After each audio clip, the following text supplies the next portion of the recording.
noches.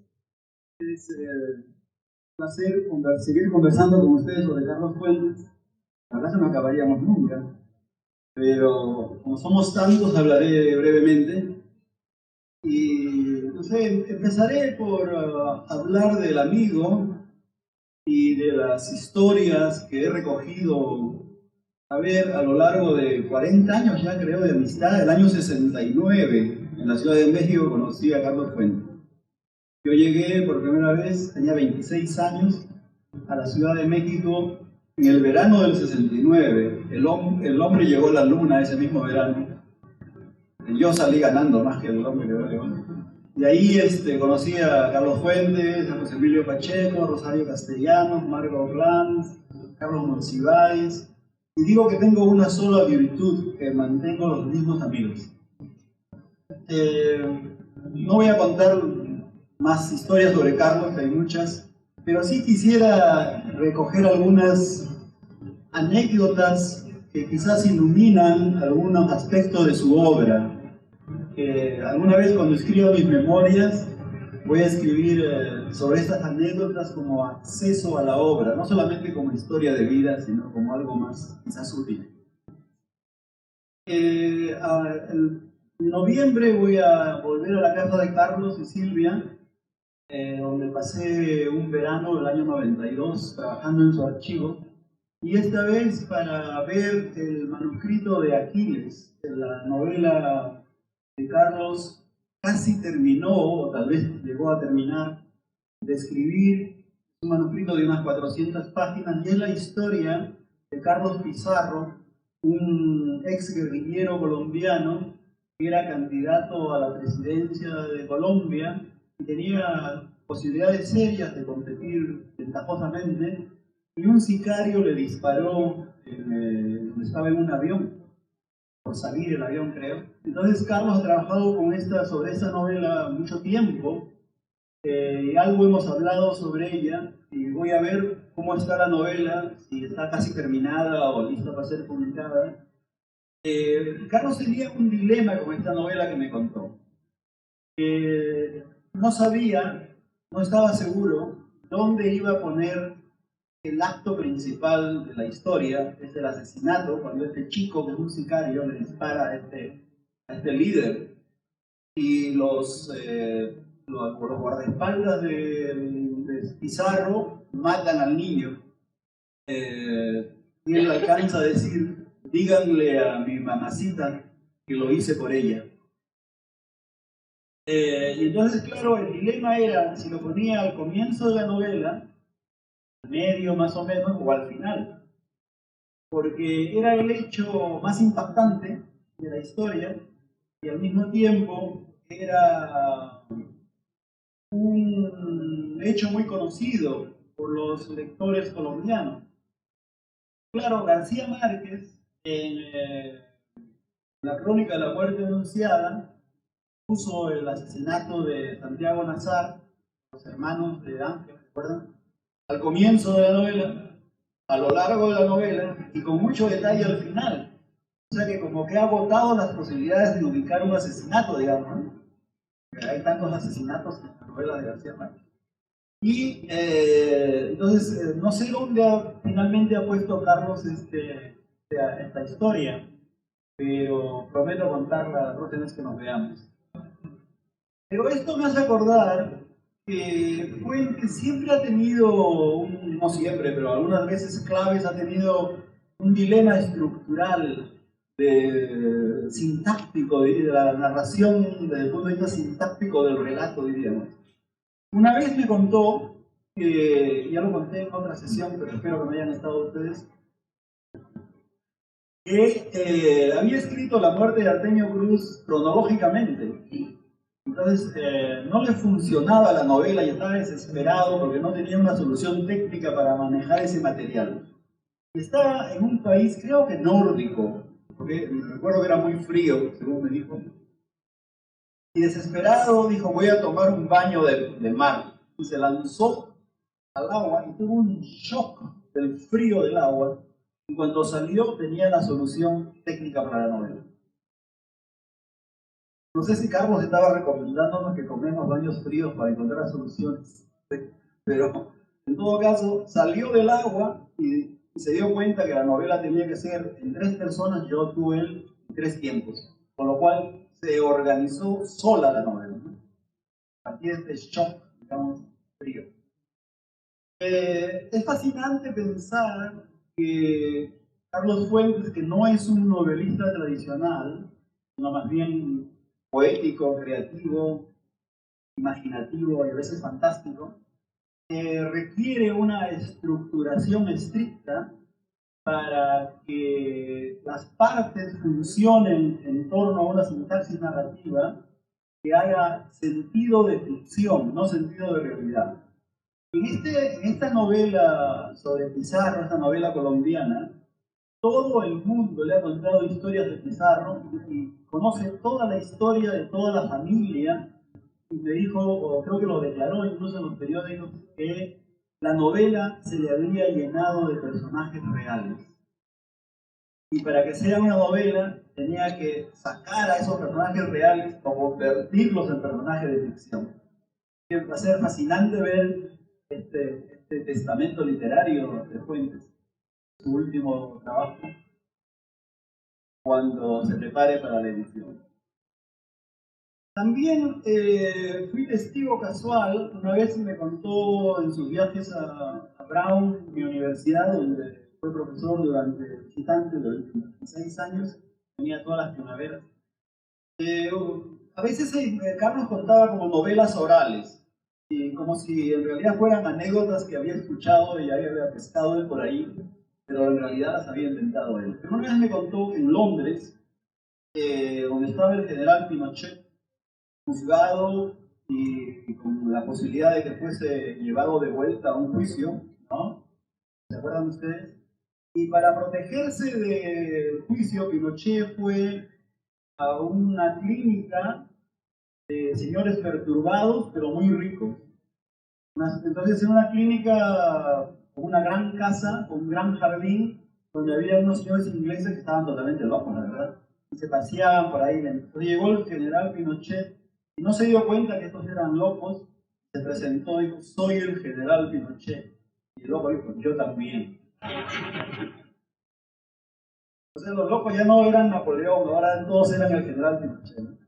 Esta historia yo no sabía si era cierta o fantástica, inventada por Carlos, y la cotejé con el embajador Valdés, que había llevado el caso de Pinochet en la embajada chilena en Londres.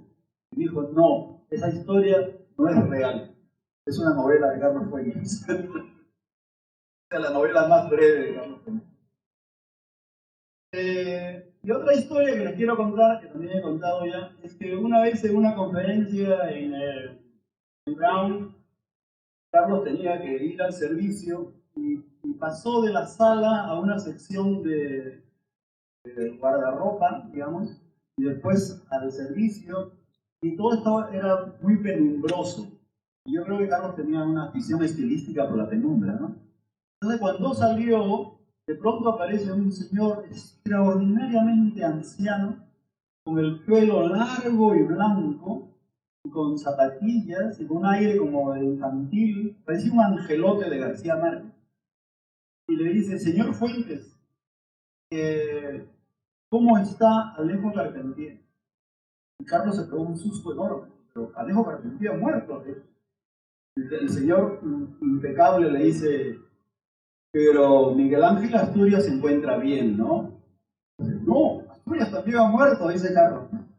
Y dice, pero con Julio Cortázar sigue usted conversando. Entonces me dice, este señor es un fantasma. Y Carlos estaba espantado de este personaje.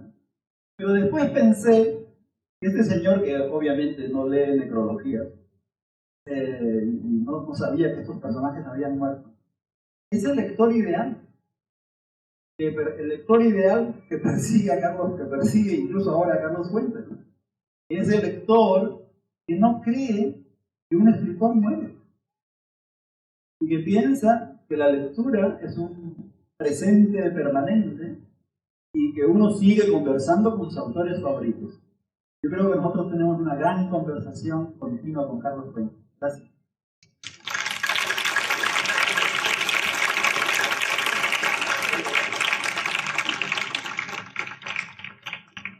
Cedemos la palabra a Liliana Weiner. Yo soy una de esas lectoras que cree que los grandes autores nunca mueren y extrañamos mucho a Carlos Fuentes, que se ha convertido hoy en libro, el destino de los grandes escritores.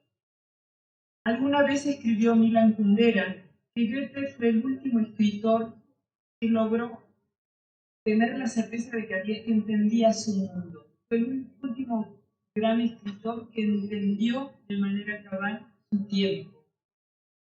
Considero que Carlos Fuentes ha sido también el último escritor latinoamericano que tuvo una comprensión cabal de la historia de América Latina y del mundo, el último gran pensador de la modernidad, el último que entendió de manera completa y crítica a la vez el proyecto de la modernidad, sus alcances y sus límites, y fue capaz de ver y celebrar nuestro tiempo y nuestra historia como una épica, aunque una épica corroída por los desencuentros de la violencia y del poder.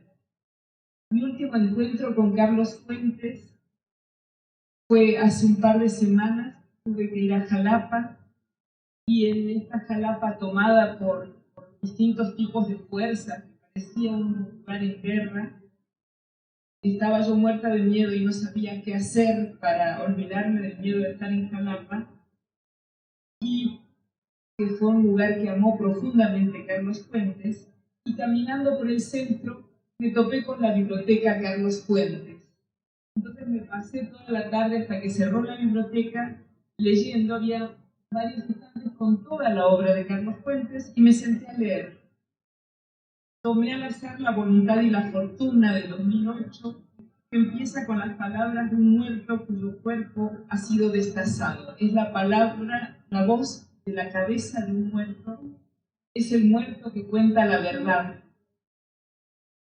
Y otra vez tuve esta sensación de que la novela se le había llenado de personajes reales y que México era una gran novela escrita por Carlos Fuentes. Carlos Fuentes ha sido un celebrador y un celebrante de la vida, del diálogo, de la literatura y de la amistad en la literatura. Nos contagia a sus lectores el disfrute de quien es un gran observador y escuchador de la vida.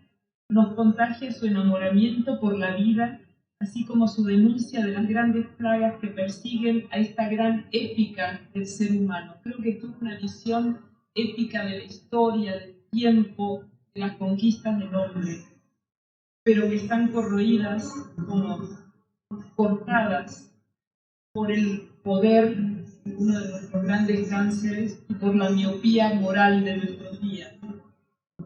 Dos de las más temibles y terribles plagas de nuestra época. Fuentes nos ha compartido además esta posibilidad de hacer de la intelectualidad una vivencia sentimental, es decir, hacer del acto de entender el mundo un acto de gozo, del acto de escribir el mundo un acto de gozo, y de algún modo él fue escribiendo ese mundo que él mismo se dedicó a interpretar. E hizo de la literatura un acto de afirmación y de celebración de la dignidad humana. Así nos ha ofrecido tanto sagas individuales como sagas colectivas, retratos puntuales de hombres y mujeres en singular, como épicas, murales, sinfonías integradas por vidas y por voces colectivas, primorosos retratos individuales, así como también verdaderas pinturas murales de México, de América Latina y del mundo. Por ello, su obra narrativa, teatral, ensayística, forman un gran fresco, una gran orquestación en la que confluyen todos los géneros a la vez y una mente genial capaz de nombrar e interpretarlos. Uno de los rasgos que me fascina de Fuentes es esta capacidad de ver y entender, de crear y dotar de sentido.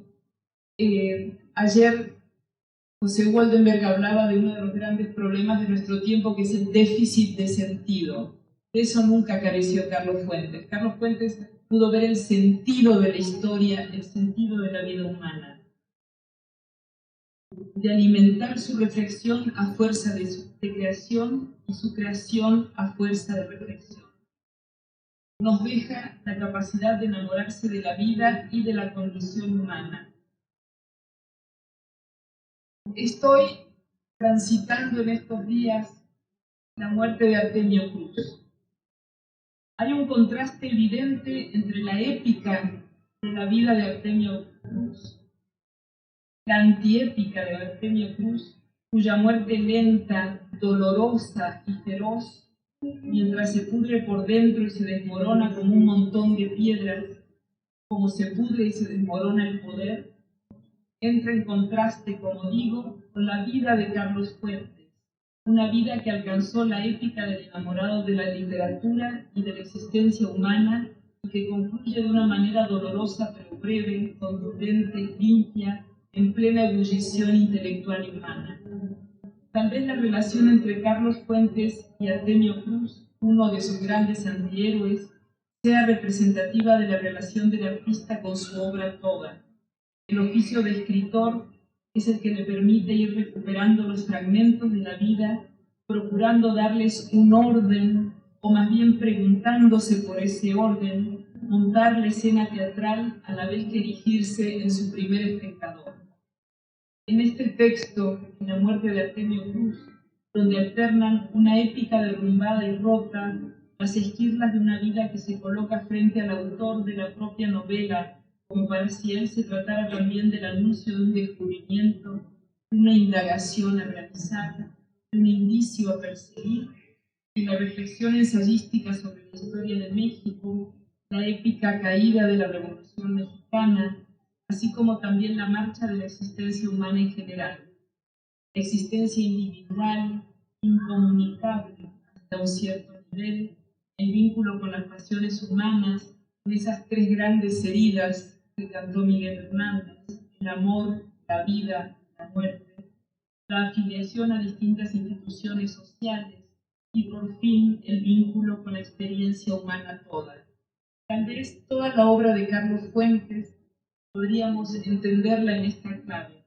¿Cómo se cuenta una vida? ¿Cómo se cuenta la vida? ¿Es la vida destino, elección o un simple itinerario al que solo damos sentido a posteriori? Y si desmontamos una vida y si la damos vuelta para hacerla atravesar el umbral de la muerte a la vida y de este umbral entre vida y muerte otra vez, a partir de la sangre, la víscera, el dolor que acompañan toda muerte y todo nacimiento. ¿Es la vida un momento débil de luz entre las dos oscuridades del mito? ¿Se apoya el mito en la vida y la muerte o se apoyan estas en el mito? ¿Qué fue primero, nuestra vida o su explicación?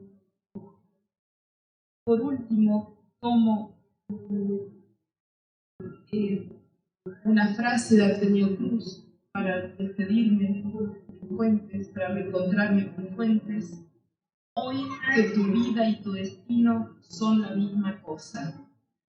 En efecto, hoy que tu vida y tu destino son la misma cosa, en cuanto ocupo a Carlos Fuentes, convertirse en libro, habitar esta reunión de libros y lectores, contagiándonos su curiosidad incansable y su vital amor por la literatura, así como su literario amor por la vida. Muchas gracias.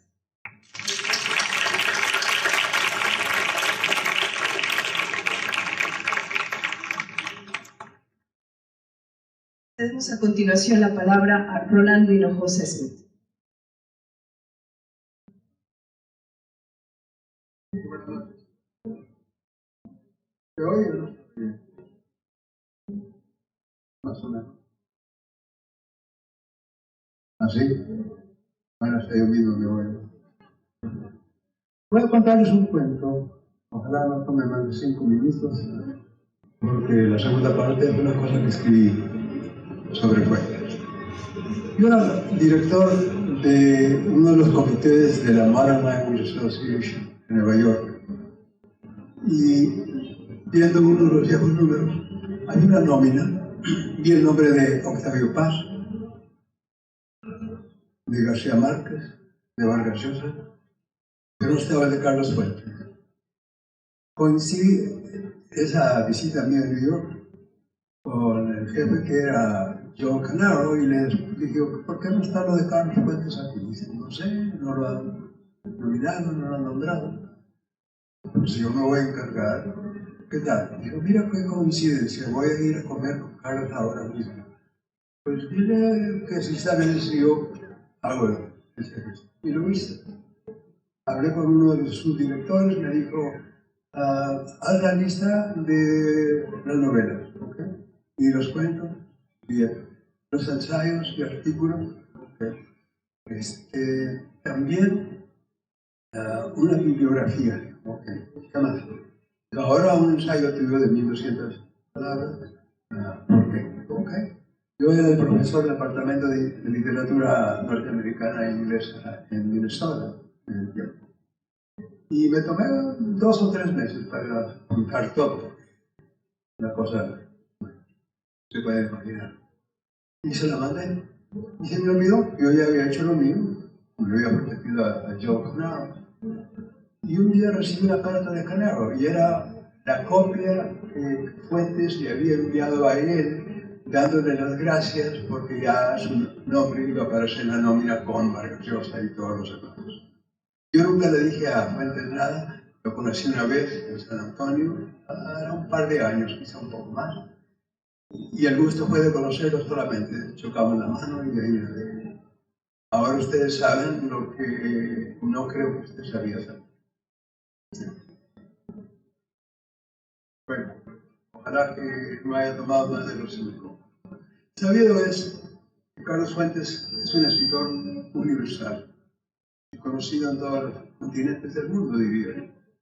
Después de la anécdota que les acabo de contar, voy a hablar del cuento corto. Como sus novelas son largas, y la novela corta, Aura, de que yo hablé aquí hace un par de años, no creo que se haya estudiado a fondo, es el cuento de Carlos Fuentes, la trayectoria. Para ello les voy a explicar. El cuento se titula Las Amigas, que toma lugar en Chicago, durante la crisis económica que empezó aquel octubre de 1929. Pasa que era el tiempo y había miles de mexicanos en ese tiempo, en 1929, en Chicago. Habían llegado allí en 1915, cuando este país se preparaba para la Primera Guerra Mundial. No había nada diplomático entre Estados Unidos y México, pero por fin Carranza y Wilson llegaron a un acuerdo y vinieron unos 16.000 mexicanos, pero familias, no solamente varones. ¿Sí? Bueno, el cuento corto es un género que presenta muchos problemas para cualquier escritor. Parece fácil porque es corto, pero no lo es. Lo que se ve en Las Amigas es lo versátil de Fuentes. El fondo donde toma lugar el relato es convincente y eso es imprescindible. Y se debe en lo mucho que Fuentes conocía y sabía de Estados Unidos. Bien. La trama es bastante sencilla. Una mujer relativamente joven necesita trabajo, mientras su esposo busca trabajo diariamente, pero sin éxito. Ella acude a un edificio que anuncia que hay trabajo. La entrevista la conduce a un joven abogado que representa a su tía, una señora muy bien acomodada. El problema es que no le duraban las criadas. Unas una semana, otros unos días y otras un par de horas. Se le ocupa a la joven y empieza su trabajo. La señora la maltrata, la regaña, la insulta, pero la joven desempeña su trabajo y aguanta tanto por su necesidad de economía. El abogado es el sobrino de la señora. Trata de ayudarle a la joven que se quede a pesar de la señora.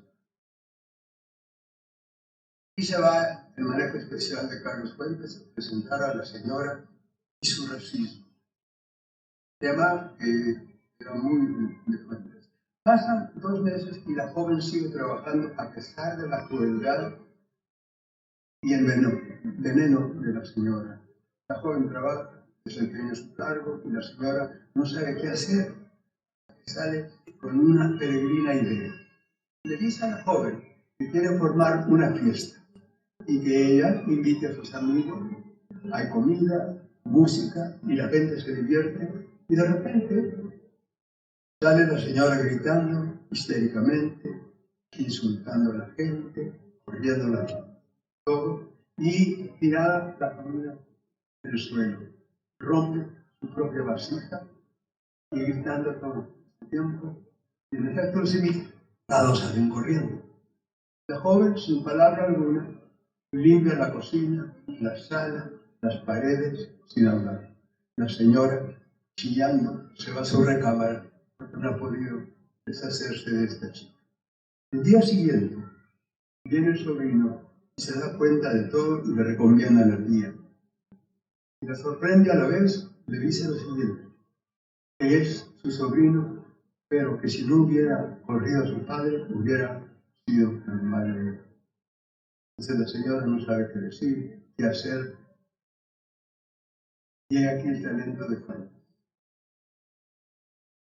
De los tres personajes, ¿qué es lo que requiere casi siempre un cuento, no? No deja nada, nada. Cuenta todo con nitidez inaudita, o quizá que sea nitidez muy de frente. Y lo que hace también entonces, abraza a la joven y se presenta. Y la señora por fin abre los brazos y son amigas. Y ese es el título que le dio Fuentes. Y repito para ustedes estar aquí porque les gusta leer y les gusta escribir, pues a ver si se escribe cada uno de ustedes un cuento corto, recordando que es un cuento corto. Mucha gente comete el gran error de empezar un cuento corto y ahí se desbalaga y se hace una novela mala.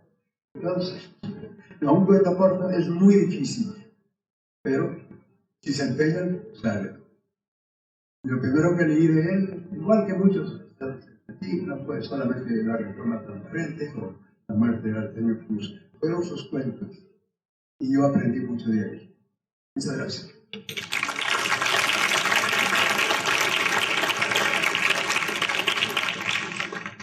Escucharemos a continuación a Javier García Diego.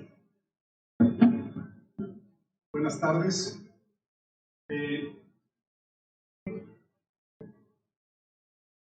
A diferencia de Julio, Rodolfo, de Rolando y de Liliana, yo no soy crítico literario, soy historiador. Entonces preparé un texto más como historiador, más como biógrafo, entre las relaciones de Alfonso Reyes y Carlos Fuentes. Podrían sorprender a ustedes esta afirmación. Hay una diferencia entre ellos de casi 40 años de edad, pero hubo una relación muy singular entre Alfonso Reyes y Carlos Fuentes. Como historiador, este texto está basado en el archivo de Relaciones Exteriores, en las cartas que hay de Reyes a Fuentes en la Capilla Alfonsina, en el diario inédito de Alfonso Reyes. Para completarlo, algún día tendría que verse la correspondencia entre Fuentes y Reyes que hay en otros archivos del archivo público.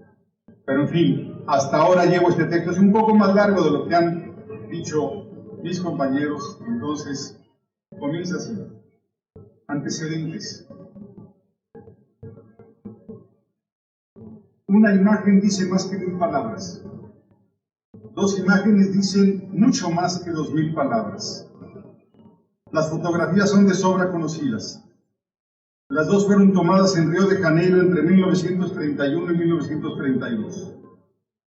En una está todo el personal de la Embajada Mexicana en Brasil con sus cónyuges. Al centro Alfonso Reyes y su esposa Manuela. A la derecha de esta aparecen Rafael Fuentes y su esposa Berta Macías.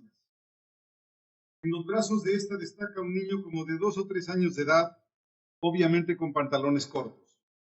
Carlos Fuentes Macías. En la otra fotografía, con distinta ropa y en diferente locación, solo aparecen los dos matrimonios en orden descendiente de altura. El primero, Rafael Fuentes. El último, Alfonso Reyes. Junto a este, el niño Carlos Fuentes con un pequeño abrigo y una gorra entre las manos. Las fotografías son fácilmente explicables.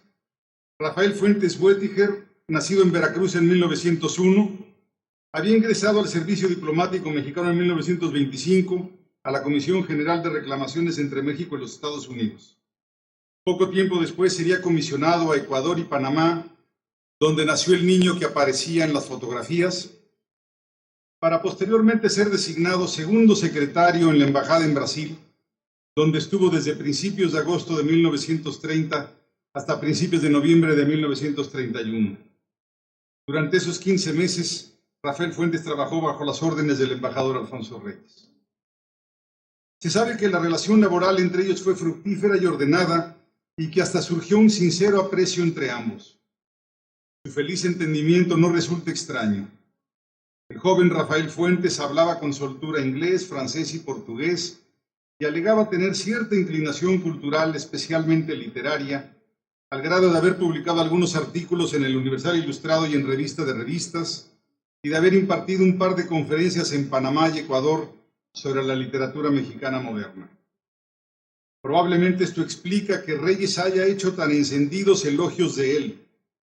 Dijo, espontáneamente laborioso, metódico y sereno, sencillo y claro. Respecto a su vida social, le parecía un hombre que gana la simpatía de la gente por su trato justo y sencillo, sin extremos.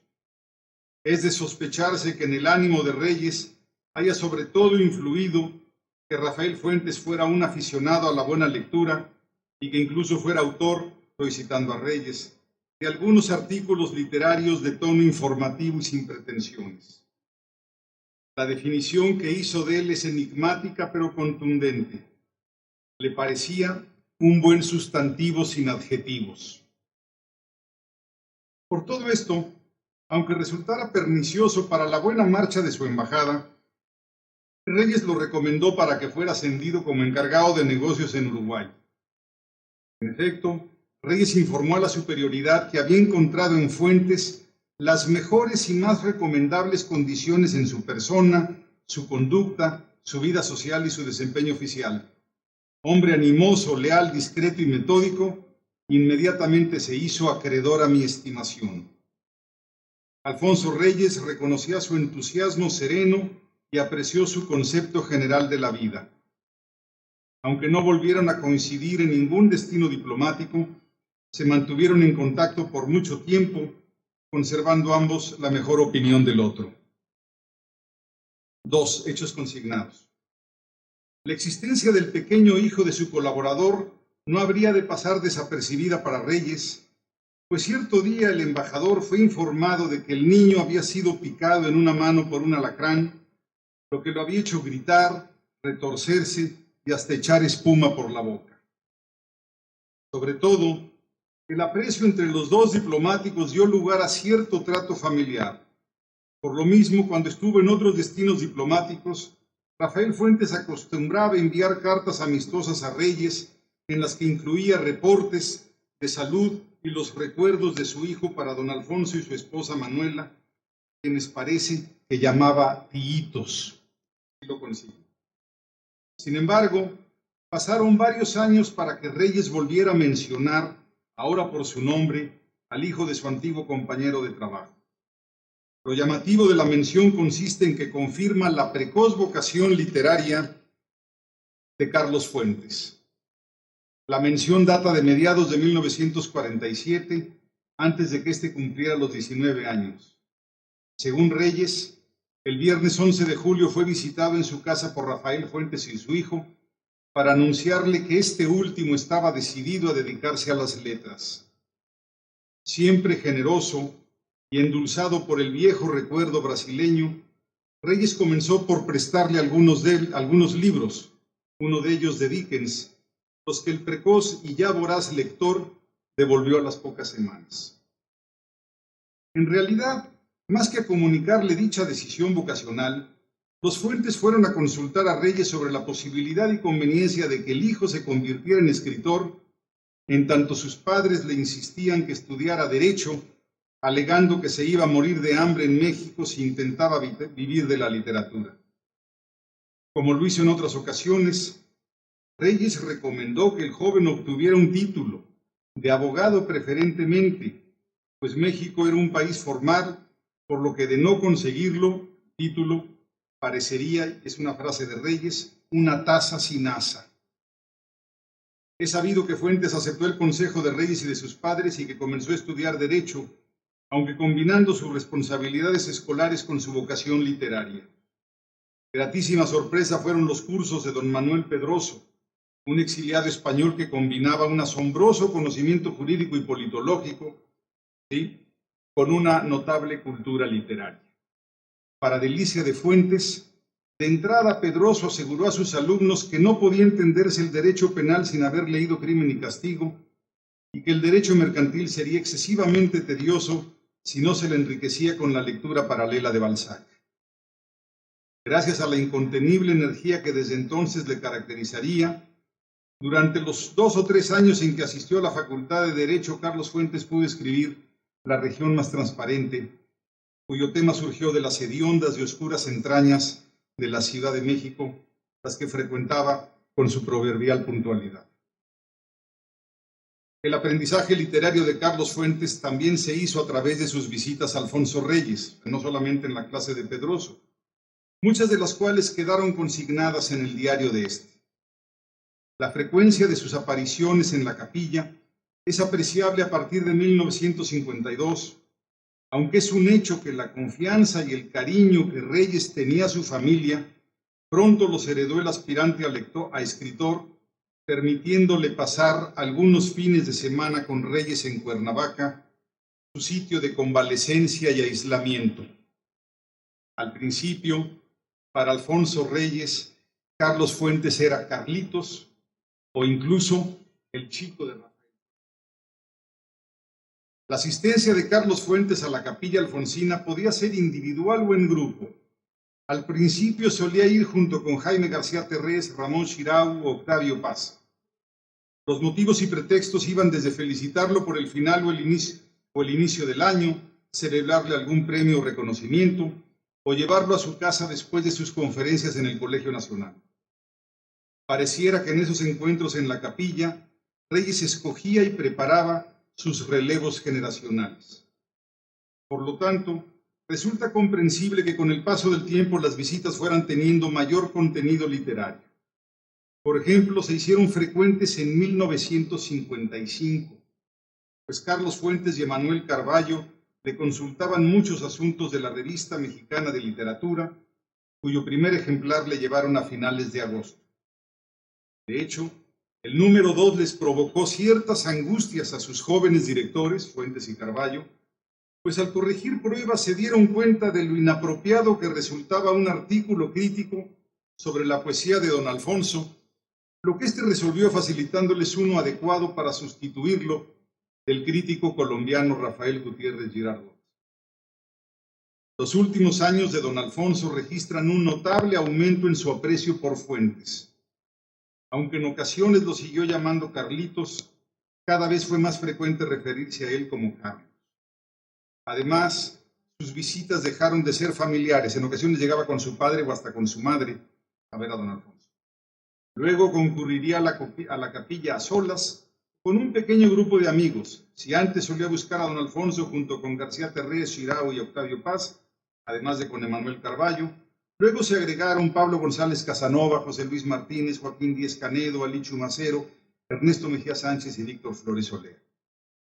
El reconocimiento creciente de don Alfonso por Fuentes tuvo motivos estrictamente literarios. En una ocasión le leyó el texto de los 3 tesoros, texto de Reyes, y Fuentes descubrió en él feos errores y supresiones. Eso lo dijo el propio Reyes. Poco después, una visita suya, una visita de Fuentes, le resultó deliciosa. Más aún, para conmemorar sus 50 años como escritor, Carlos Fuentes y Roque Javier Laurenza, diplomático y escritor panameño, le prepararon un pequeñísimo folleto de parodias titulado Nueva Junta de Sombras, que por cierto reeditó la cátedra Alfonso Reyes, de la que se editaron solo 12 ejemplares. Reyes no pudo ocultar su satisfacción. El folletito le pareció una preciosidad. Asimismo, no reparó en elogios para el número 4 de la Revista Mexicana de Literatura, muy bueno, así lo llamó, y con gusto hizo una carta de recomendación para que el Centro Mexicano de Escritores concediera una beca al joven Fuentes. El cariñoso y frecuente trato entre el patriarca incontrovertible de las letras mexicanas y el joven aspirante escritor no necesita ser exagerado. Una carta que Reyes le dirigió a Carlos Fuentes la firmó como tu viejo padrino, y en una que le dirigió a su padre en marzo de 1955, al calce y de su propio puño le puso: Carlitos está muy cerca de mí. Diferencias y reconocimientos. La última referencia a Fuentes en el diario de Reyes es escueta y reveladora. Cierra el círculo iniciado 10 años antes, cuando consignó que el hijo de su antiguo colaborador deseaba dedicarse a la literatura. Ahora simplemente anotó: Carlitos Fuentes me trae su libro La región más transparente. Esto es 58, Reyes moriría en 59. Pudo leerlo en lo que le quedaba de vida. En el supuesto caso, ¿le gustó? Desgraciadamente, Alfonso Reyes no anotó en su diario la opinión que le mereció La región más transparente. De hecho, pocas veces estampó en su diario constancias cualitativas sobre las obras de otros escritores, pues más bien lo usaba como una bitácora de trabajo o como una agenda con ocasionales observaciones y opiniones. Sin embargo, el propio Carlos Fuentes develó el misterio al confesar haber recibido una carta, y ahora cito a Carlos Fuentes, una carta fulminante de Reyes en la que le decía que La región más transparente le había parecido una porquería, de una vulgaridad espantosa. En síntesis, un insulto a la literatura. Ciertamente, la publicación de la primera novela de Fuentes dio lugar a una clara diferencia entre ambos, aunque de ninguna manera puede hablarse de un rompimiento por motivos estéticos. Con todo, desapareció el paternalismo que hasta entonces había marcado la relación. Fuentes se había convertido repentinamente en un autor importante, prometedor, representante de la generación emergente y de la nueva literatura mexicana.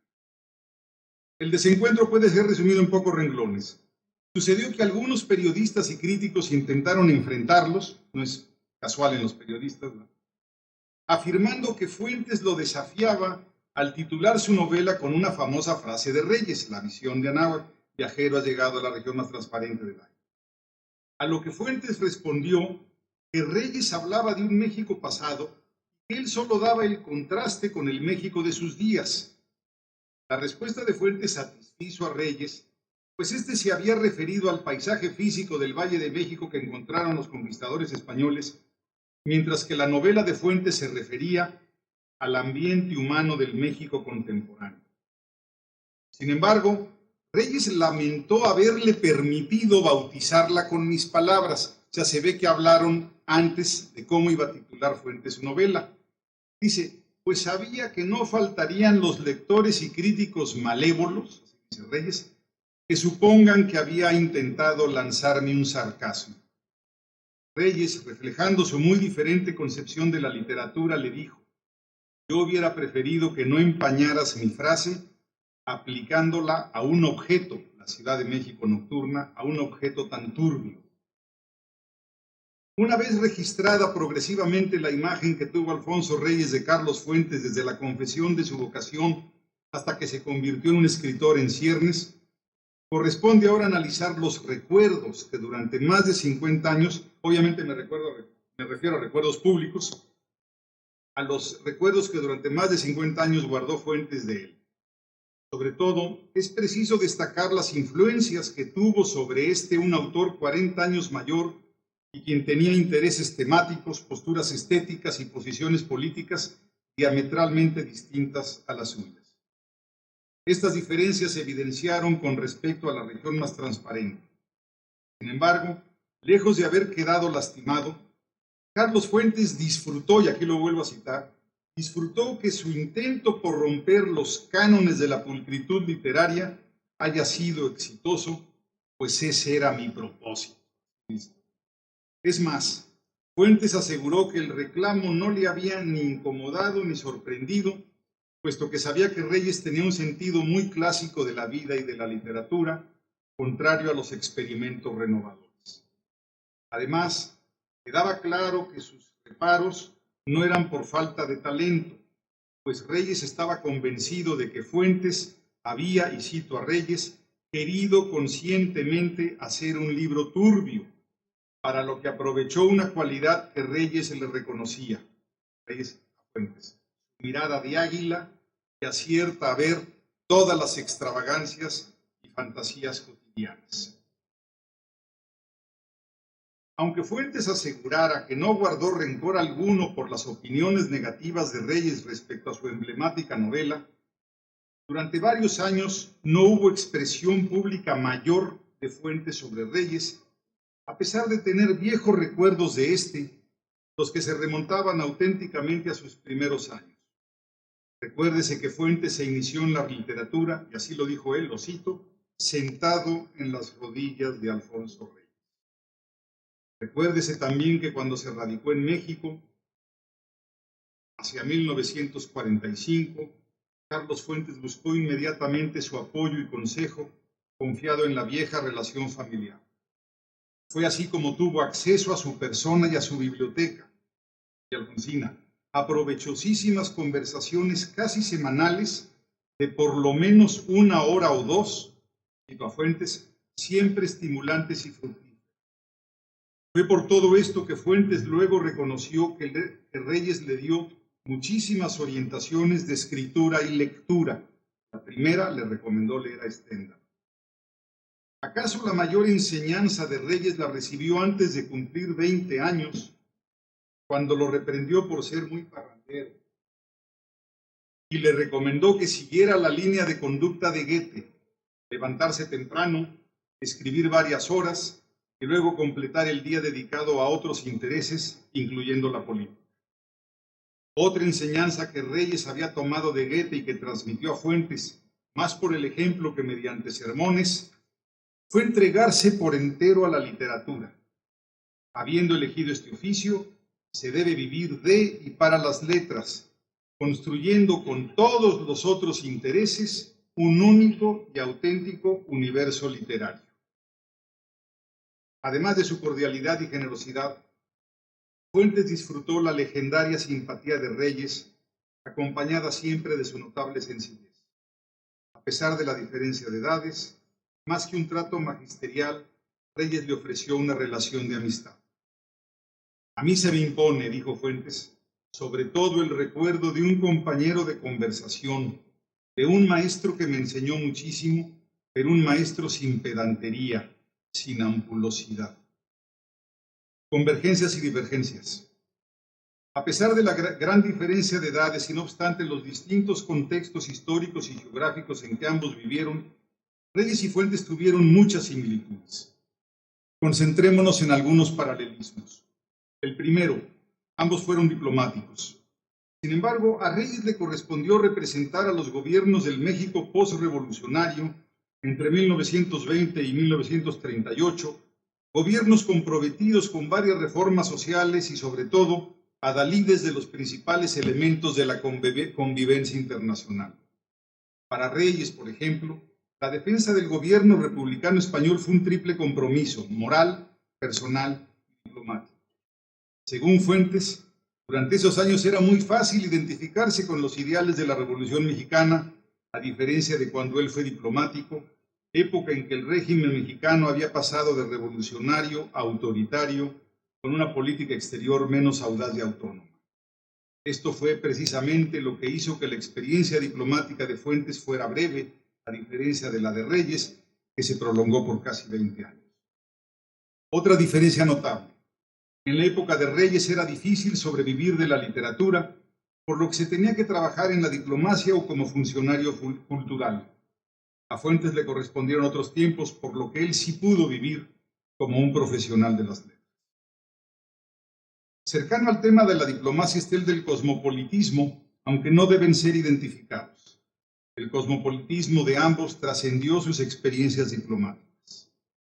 Reyes vivió cuando la literatura mexicana no tenía presencia en el extranjero y cuando la Revolución Mexicana aisló al país y le impuso una cultura nacionalista.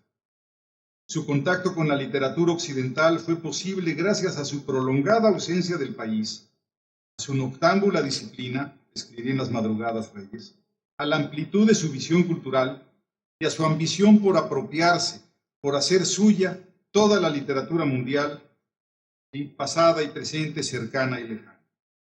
Precisamente, lo que Fuentes más apreció de Reyes fue su capacidad para retomar los textos clásicos y darles validez actual, gracias a lo cual pudo obsequiarnos, Reyes, una visión contemporánea, sin distancias, de la Grecia antigua, de Goethe o Mallarmé.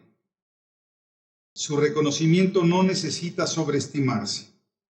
Según Fuentes, Reyes nos enseñó a entender hoy, en una prosa de hoy, lo que heredamos del pasado.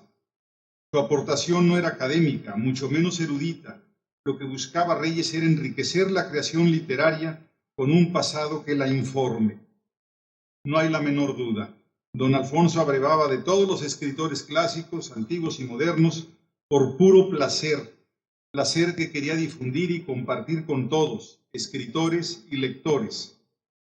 Fuentes siempre consideró que el esfuerzo de Reyes por traducir la cultura de Occidente a términos nuestros, de latinoamericanos de la segunda mitad del siglo XX, había sido, y cito a Fuentes, gigantesco. El cosmopolitismo literario de ambos fue distinto, con diferentes causas, predilecciones y expresiones. El de Reyes se caracterizó, además de por su afición a los clásicos, por ser hispánico, francés y latinoamericano, con muy poca presencia de literatura angloamericana. Sobre todo, el suyo fue un cosmopolitismo producido por su doble responsabilidad diplomática. Recuérdese que Reyes fue siempre un diplomático que representaba por igual al gobierno mexicano y a la literatura mexicana. Es evidente que en sus funciones diplomáticas se dedicó con intensidad a conocer la literatura del país de destino, España, Francia, Argentina o Brasil, al grado de merecerle algunas llamadas de atención de la Cancillería. El cosmopolitismo de Fuentes fue más congénito, más aún, dado que por el trabajo de su padre pasó casi toda su niñez y adolescencia en Estados Unidos. Fuentes aseguró que llegó a ser un auténtico joven bicultural, condición que nunca perdió a pesar de haber vivido varios años en París como embajador. Gran conocedor de la novelística moderna y contemporánea, incluyendo la de Europa del Este, citó Liliana Acundera. En la labor ensayística de Fuentes hay preferencia por la literatura latinoamericana de sus días y por la literatura angloamericana. Mencionar la novelística latinoamericana de su tiempo implica convocar a la generación de Carlos Fuentes. Da la impresión que el contexto histórico-político posterior a Reyes, con la Revolución Cubana, la guerrilla guevarista, la guerra de Vietnam, el movimiento estudiantil de 68, el triunfo de Allende, las dictaduras pinochetistas y de otros países sudamericanos, así como el triunfo sandinista, provocó que la mayoría de los escritores latinoamericanos, incluyendo a Fuentes, asumieran posiciones políticas que podrían caracterizarse como izquierdistas. En algunos casos hubo claros distanciamientos con los escritores cuyas definiciones políticas eran diferentes. En México el caso emblemático sería el de Octavio Paz, pero deben considerarse los casos anteriores de Vasconcelos y Martínez Guzmán, de Torres Bodet y Agustín Yáñez, y claro está, de Alfonso Reyes. En el resto de América Latina hubo también deslindes respecto a autores como Borges y posteriormente hasta con Vargas Llosa. La distancia con los autores de la generación precedente era más fácil de marcar, pues a las diferencias políticas se sumaban las estéticas y culturales. Con todo, el izquierdismo de la mayoría de estos escritores tendió a menguar en los últimos 2 decenios del siglo XX, con el deterioro de los regímenes cubano y nicaragüense, la caída del socialismo real en Europa y el regreso de la democracia al subcontinente latinoamericano. ¿Acaso esto explique que a pesar del cariño familiar y del agradecimiento a su apoyo inicial, Fuentes haya pasado cerca de 3 décadas sin hacer mayores alusiones a Reyes? Fue durante los últimos 2 decenios de su vida cuando Fuentes se reencontró públicamente con don Alfonso. Tres momentos son identificables en este proceso reconciliatorio. El primero, cuando Fuentes recibió el premio Alfonso Reyes en 1979, pues le permitió declarar que obtener el premio que llevaba el nombre de Reyes implicaba, y cito, un honor enorme por razones afectivas, estéticas, literarias y morales, y porque su apego y admiración por Reyes no tenían límites. En síntesis, dicho premio le resultó, y vuelvo a citar a Fuentes, una delicia, y más aún, la gloria. La segunda expresión del reencuentro consistió en la coordinación hecha por Fuentes de una amplia antología de la obra de Reyes, tan amplia que intentaría abarcar todos sus principales temas. Esta coordinación de esta antología de Reyes hecha por Fuentes, coordinada por Fuentes, es el motivo de este texto. Tiene que ver con la cátedra Alfonso Reyes del TEC, que fue presidida, si no estoy mal informado, en sus inicios por Carlos Fuentes. Ahí yo veo un gran reencuentro entre Reyes y Fuentes. A publicarse en 12 tomitos, Fuentes eligió los asuntos y a los antologadores. Por lo mismo, esta colección asocia los temas favoritos de Fuentes, ¿sí?, con los que identificaba como prioritarios en Reyes. Entre otros aparecen los temas helénicos y las literaturas española y europea. También están las ideas sobre América Latina de Reyes. Sobre todo, es notable el peso que Fuentes asigna a las reflexiones mexicanistas de Reyes. Comprensiblemente, también Fuentes rescató la importante labor diplomática de Reyes. La última confesión de su deuda con Reyes resulta muy significativa. Aquí a lo mejor nos aclara el misterio Silvia. Se trata del capítulo inicial del último libro entregado por Fuentes a la imprenta, aunque saliera a la venta pocos días después de su fallecimiento. Es un libro hecho con semblanzas de amigos, titulado escuetamente Personas. El libro puede verse como un testamento espiritual, pues refleja nítidamente los intereses de Fuentes. En efecto, cuenta con recuerdos de escritores, de cineastas, la otra pasión de Carlos Fuentes, hay una semblanza de Buñuel, y de políticos.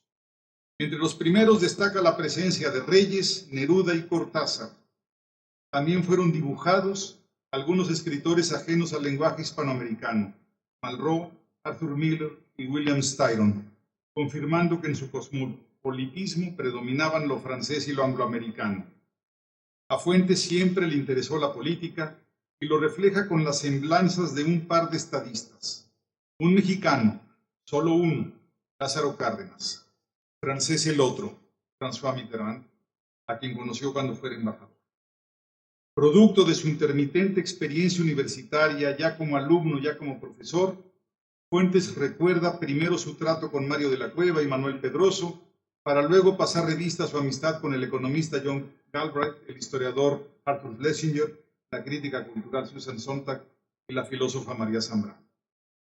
Varias preguntas se imponen respecto a este tardío escrito de Fuentes sobre Reyes. ¿Por qué inicia con su semblanza de Reyes si es evidente que el libro carece de orden cronológico o temático? Si hubiera tenido un orden cronológico, entiendo que Reyes fuera el primer capítulo, pero no tiene orden cronológico. ¿Cuáles eran los rasgos de don Alfonso que al final de la vida de Fuentes le resultaban más significativos? ¿Cuál fue la valoración final de este? Lo que más llama la atención de su único retrato escrito de Reyes, porque los otros fueron dos entrevistas, una muy famosa en Argentina, son sus similitudes. Fuentes destaca el cosmopolitismo de Reyes, su conocimiento de otras literaturas, sus largas estancias en diferentes países, su reconocimiento internacional, ser más leído en el extranjero que en México. De hecho, Fuentes cita 2 veces en ese retrato una misma frase de Reyes como apropiándosela. Nunca me sentí extranjero en pueblo alguno, aunque siempre fui algo náufrago del planeta. Lo verdaderamente significativo es que Fuentes advirtiera que para ambos el cosmopolitismo fue causa de fuertes reclamos. En efecto, nos recuerda que Reyes fue muy atacado por los chauvinistas y nacionalistas que abundan en nuestros países. En particular, menciona las acusaciones de Héctor Pérez Martínez contra don Alfonso por una supuesta falta de vinculación con México y de color local a su literatura, a las que Reyes contestó en un escrito titulado A Vuelta de Correo. Un indignado Fuentes advierte lo equivocado de esa aseveración de que le faltaba México a la obra de Reyes. Dice, eso es un despropósito amnésico, considerando que Reyes fue el autor de Visión de Anáhuac. Después de Visión de Anáhuac, ¿quién le puede reclamar que no estuviera México en su obra? Para Fuentes no hay duda, el ataque nacionalista olvida, reduce. De hecho, Fuentes agradeció a Reyes su lucha por no reducirse a lo nacional, por ser generosamente universal. Para él, ser mexicano es un hecho, no una virtud. Y así permitió a los escritores actuales mantenerse vinculados con la cultura mundial, de la cuales somos parte, cita a Fuentes, ya sin necesidad de dar las explicaciones que Reyes dio por todos nosotros. En este aspecto, Fuentes encuentra solo una diferencia. Reyes estaba más atento y por lo mismo era más vulnerable a las críticas, y así dice Fuentes, de los chauvinistas irredentos, de los escritores resentidos que buscaban en su obra lo que no estaba, lo que no tenía por qué estar allí. Allí muy elegantemente Fuentes responde también a sus críticos sin mencionar sus nombres, los que le reclamaron ser un escritor cosmopolita, como si eso fuera un pecado. Cierto, Reyes y Fuentes padecieron, cada quien a su tiempo, un sinfín de críticas y rechazos, pero sobre todo terminaron hermanados, destino que anunciaban aquellas viejas fotografías en las que, sin siquiera Dios saberlo, estaban los dos más importantes prosistas del siglo XX mexicano, uno de la primera mitad, el otro de la segunda. Los prosistas de obra más amplia y de mayor reconocimiento internacional, nuestros únicos autores que trascendieron temáticamente la realidad nacional, nuestros autores más cosmopolitas en el sentido apropiado y rico del término. Muchas gracias.